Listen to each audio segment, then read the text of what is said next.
बिस्मिल्लाहिर्रहमानिर्रहीम। अस्सलामु अलैकुम वीवर्स। सबसे पहले आप लोगों को ईद मुबारक। और ईद की खुशियों को दोबाला करने के लिए आज मैं लेकर आई हूँ मटन जिंजर।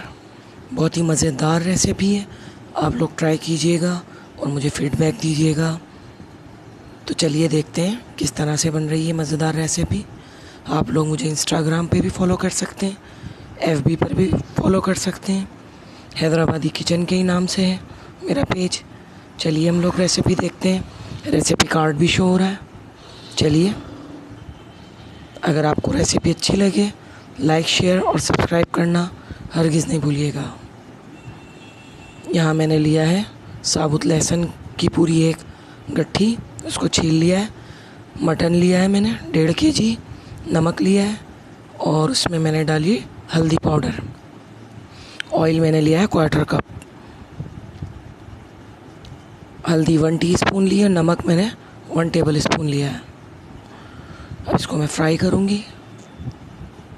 जिस तरह से सब चीज़ें मैं ऐड करती जा रही हूँ, आप लोग उसी तरह से उसको देख के और रेसिपी को फॉलो करिए।